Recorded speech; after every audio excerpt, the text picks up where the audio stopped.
I'll keep this anonymous to avoid recognition since I believe the people involved actually use Reddit. I'm a 28-year-old guy and I've been friends with my roommate, a 25-year-old woman, ever since we were kids. Our families were neighbours and we grew up together. She's like a little sister to me and always has been. After she graduated college, she moved to the same city where I work. Since she couldn't find an apartment close enough to her job, I told her she could live with me. We share bills and became roommates. We never really had problems or fights because we've known each other for so long. However, recently things took a strange turn. She got involved with someone from her work. The guy seemed nice. I only spoke to him 3 times since they usually stayed in her room, but he was friendly, and I was happy she found someone who seemed that nice. After a few months of their relationship, she sent me a text saying she needed to talk. I figured something might be wrong with the apartment since it's not uncommon for things to break, but I was wrong. When I got home, we started to talk. It's too long to write everything, so I'll just summarize. She told me that while she enjoyed living with me, her boyfriend was starting to get jealous of his girlfriend living with another man. At first, I raised an eyebrow, but thought this kind of thing isn't uncommon. So I was like, "Oh, it's fine. Just let me know when you plan on leaving. Hope you two find a good place." However, I was wrong. She told me she wasn't leaving. She said it was impossible to find a place closer to work and hoped I would let her take the apartment instead since my job wasn't nearby. The thing is, I love my place. It's close to the gym, grocery store, and pretty much everything I need. I wasn't going to leave my place over something like this, and I told her flat out that it wasn't going to happen. She got visibly upset and started ranting about me being an egotistical jerk and not having empathy to put myself in her shoes. This happened a few days ago, and now she shuts herself in her room, only leaving for work or to pick up her boyfriend, who has become really unfriendly to me. Usually I can be an a-hole, but I don't think this was one of those times. So I thought I'd ask for Reddit's verdict. Am I really such an a-hole? Edit: I didn't expect this to get much attention. For those who've asked, her name isn't on the lease as I've lived here for 2 years before she moved in. Let me get this straight. You've known her for over 2 decades, welcomed her into your home, and now she expects you to leave so she can live there with her jealous boyfriend, whom she's just started dating. Not the a-hole, bro. She is big time. Look at how she treats someone who's like a sibling. Theory: she told her boyfriend it was her place and claimed she was being a great friend by letting you stay there. Now she's caught in a lie. I'm super curious why she isn't moving in with her boyfriend. Why don't she and her boyfriend find their own place, instead of trying to kick out the person who was kind enough to let her move in? This will bite her in the arse. My older brother let my younger brother live in his house when he got fired. The younger brother told his girlfriend and parents that the house was his and he was helping out the older brother. After my younger brother and now sister-in-law got married, everything blew up in their faces. Maybe the original poster needs to mention to his roommate while her boyfriend is in the room how he's the one whose name is on the lease, how he was nice enough to let her move in, and that he has no interest in moving out. Not the a-hole. It was your place first, and she's the one having an issue with the living situation. If her new boyfriend has such a problem with her living with you, he should offer for her to move in with him. What she does is totally her choice, but you shouldn't be forced to move. She's being incredibly unreasonable. You let her live in your place, and if she doesn't want to live with you anymore, she can move. She's being selfish and entitled. Honestly, it sounds like you consider her a friend, but she only considers you a friend when you do things for her and give her what she wants, not the a-hole. Listen up. Don't question your decision or feel guilty about staying in the home you were living in before you offered her a place to stay. Be calm and rational when she brings up her ridiculous arguments. You're egotistical. Ask her to explain how it's egotistical to stay in the apartment you were living in before she moved in. There's no reasonable answer to that because it's not egotistical. You have no empathy. Not true. You told her you understood her position and there would be no hard feelings if she decided to move out. When she says these things, what she really means is, this is what I want, and I don't care if it's right or fair because I want it, so you should do it. Talk about a lack of empathy and an inflated ego. Please do not give in to her absurd demands to upend your life to placate her boyfriend. Since she's cool with being his girlfriend, he can rehome her as you would any other piece of property. You originally lived in the apartment on your own and let her move in because she couldn't afford another place. Now, her turning around and doing this is ridiculous. Give her 30 days to vacate and wash your hands of this issue. When I say this issue, I mean her as well. You've been friends since childhood, and she's turning this on you for a new relationship. Her ego is the one that's out of control. You had empathy when you let her live with you. Next story. My sister, who's 32, asked me if I could babysit Thursday and Friday afternoons after school for her and her husband while they work. I said sure, no problem. I love my niece and nephew, and I love spending time with them. It was also a nice way to get to know her husband's 2 kids better when they had them. It has worked out great for the past 3 years. Then I started doing occasional Saturday nights for their date nights. For a while I've had some issues with her husband. There were nights when he didn't have his kids from a previous relationship, but he still wanted me to babysit. I never felt comfortable with that. When it was his parenting time, I had no problem. But I know his ex from a past job and don't want to get involved with her level of crazy. Babysitting on her parenting time could potentially bring trouble to my door. My sister and I talked about this before, and she got him to back off for the most part. Because of this, I was happy to continue, so last Saturday I was supposed to babysit for them to have a kid-free night after months of craziness due to COVID.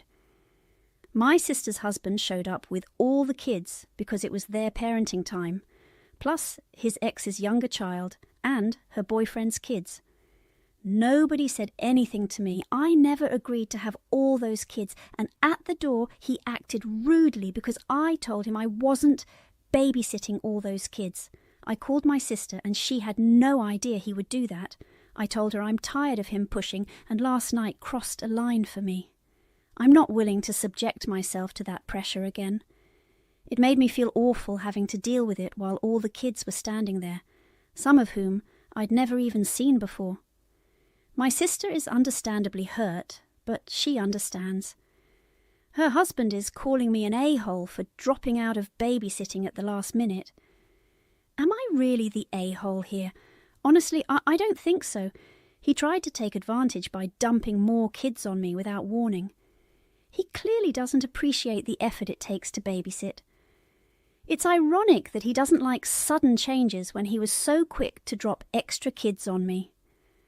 I wonder how he'd feel if he had to handle a bunch of kids he didn't know while trying to babysit. Your relationship with your niece and nephew is what matters most, and it's great that you've maintained that. It's a shame your sister's husband got greedy, but you stood your ground and kept your family intact. So let me get this straight. Your sister's husband wanted you to babysit not only your sister's kids, but also his own, plus his ex-girlfriend's kids and her new boyfriend's kids. That's a lot to manage. You're definitely not the a-hole here. It's clear he's in the wrong for showing up with all those extra kids without any notice. That's a huge overstep on his part. I thought he was an a-hole for trying to push this on me over the months, but he went even further by dropping off kids I'd never met and expecting me to just go along with it. You made your boundaries clear, and his attempt to spring extra kids on you without notice shows he knew he was out of line. It's unfair to put you in that position. My main concern is your relationship with your niece and nephew. Make sure they understand that the change in babysitting doesn't reflect on them, especially if they're too young to grasp what's going on. Your sister's husband is clearly overstepping, and he doesn't deserve any future babysitting from you. He was banking on you being too easily manipulated to say no in front of all those kids. If his actions were so innocent and well-intentioned, why didn't his wife know about his plans? Kudos to you for standing your ground. I hope your sister gives her husband a serious talking to for this behaviour. Stick to your guns. Never means never. Don't babysit for them again. Now, on to my situation. I'm a 35-year-old woman who lost my job after the pandemic hit. I found another job at a meat company, but it pays less, is more exhausting, and has longer hours. With 3 kids to support, I needed a job, even though it's tough on my husband. I planned to stay until I found something better because my boss is quite difficult to work with. A while ago, my 19-year-old niece was looking for a part-time job, and since there was an opening at my workplace, I recommended her to my superiors. My niece's family is wealthy and supports her studies and living expenses. She just wanted extra allowance. Soon my niece discovered that many of us at the company weren't getting standard overtime pay and were working beyond the norm. She was appalled and wanted to file a complaint. I begged her not to, not out of love for the company, but because many of us need this job to support our families. My niece ignored me and made a big fuss, posting pictures, videos and long posts on social media and filing reports. As a result, the company decided to lay off a portion of its staff, including me. Some of my former co-workers seem to be avoiding me, probably blaming me for recommending my niece. I've been keeping my distance from my niece, even though I know her intentions were good.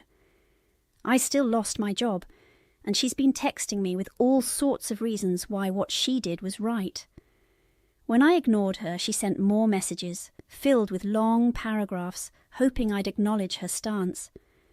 I didn't want to argue with someone half my age who's still living comfortably with her parents, so I finally replied, "I just hope you're proud of yourself." Later, my brother texted me saying I was being unkind to his daughter.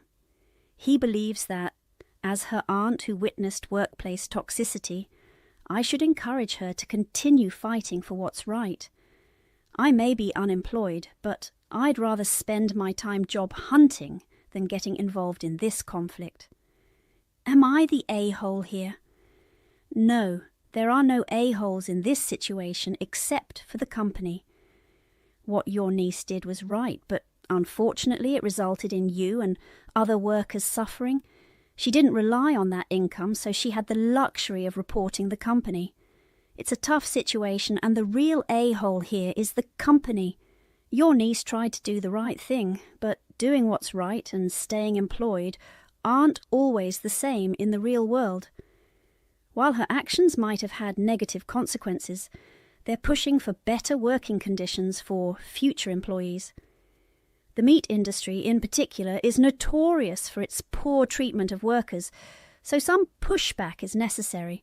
Your niece did nothing wrong, and the company was breaking the law and mistreating its employees. Their response to her accusations was even worse.